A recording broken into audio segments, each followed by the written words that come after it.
इतिहास के पन्नों में रोम साम्राज्य का नाम स्वर्ण अक्षरों में लिखा गया है। यह साम्राज्य न केवल अपनी शक्ति और विस्तार के लिए प्रसिद्ध था, बल्कि अपनी अद्भुत कला, विज्ञान और कानून व्यवस्था के लिए भी जाना जाता है। आज हम जानेंगे इस महान साम्राज्य की कहानी, इसके उत्थान और पतन की यात्रा। रोम साम्राज्य की शुरुआत 753 ईसा पूर्व में हुई, जब रोम शहर की स्थापना रोमुलस नामक राजा ने की थी।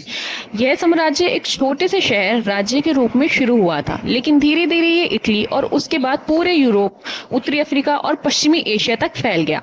रोम ने शुरुआत में एक राजतंत्र के रूप में शासन किया, लेकिन 509 ईसा पूर्व में रोम गणराज्य की स्थापना हुई। रोम में तब सीनेट की सत्ता थी, जो जनता के प्रतिनिधियों द्वारा चुना गया एक संस्था था।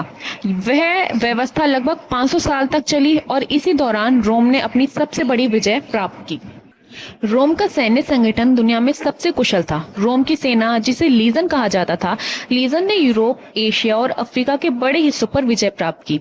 58 से 50 ईसा पूर्व के बीच महान जनरल जूलियस सीजर ने गोल पर विजय प्राप्त की, जो आज के फ्रांस और बेल्जियम के रूप में जाना जाता है। इसके बाद रोम ने ब्रिटेन, मिस्र और कार्थेज जैसे क्षेत्रों पर भी नियंत्रण कर लिया।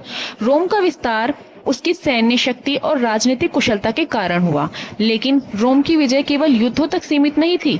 रोम ने अपने अधीन राज्यों को सड़कें, पुल और नई प्रौद्योगिकियां दी, जिसने इन क्षेत्रों की समृद्धि में वृद्धि की। रोम के विस्तार के साथ साथ आंतरिक संघर्ष भी बढ़ते गए। 44 ईसा पूर्व में जूलियस सीजर की हत्या कर दी गई, जिसने रोम के राजनीतिक ढांचे को हिलाकर रख दिया।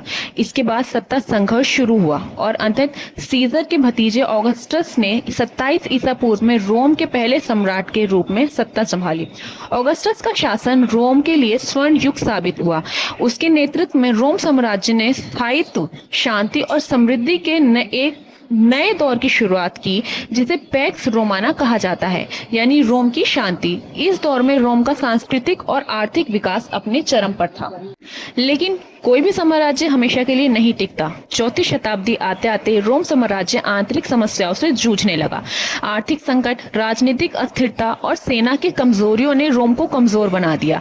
इसके साथ ही बाहरी आक्रमण भी एक बड़ा कारण बना। गोथ, वेंडल और अन्य जर्मनिक जनजातियों ने रोम पर बार बार आक्रमण किया।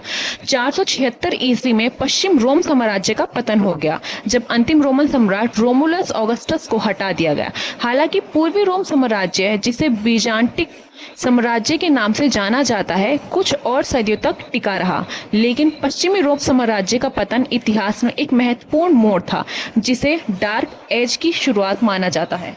रोम साम्राज्य का पतन हो गया, लेकिन उसकी विरासत आज भी जीवित है। रोम की कानूनी प्रणाली, स्थापत्य कला और संस्कृति ने यूरोप और पूरी दुनिया पर गहरा प्रभाव डाला। रोम की सड़कों और इमारतों की शैली आज भी आधुनिक स्थापत्य में देखी जा सकती है। रोमन कानून आज भी कई देशों की कानूनी प्रणालियों का आधार है, और शायद सबसे बड़ा योगदान है लैटिन भाषा, जो कई आधुनिक भाषाओं की जननी मानी जाती है। रोम का इतिहास हमें सिखाता है कि किसी भी सभ्यता की ताकत केवल उसकी सैन्य शक्ति में नहीं होती, बल्कि उसकी संस्कृति, कला और विचारों में होती है। रोम साम्राज्य एक महान सभ्यता थी, जिसने न केवल अपने समय में बल्कि सदियों बाद भी दुनिया को प्रभावित किया। आज हम उनके योगदान और उनकी गलतियों से बहुत कुछ सीख सकते हैं।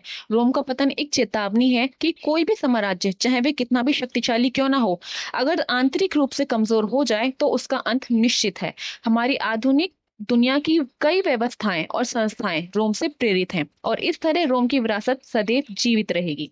अगर आपको ये वीडियो पसंद आया हो तो लाइक करें और हमारे चैनल को सब्सक्राइब करें, और कमेंट में बताएं कि आप किस अन्य साम्राज्य के बारे में जानना चाहते हैं।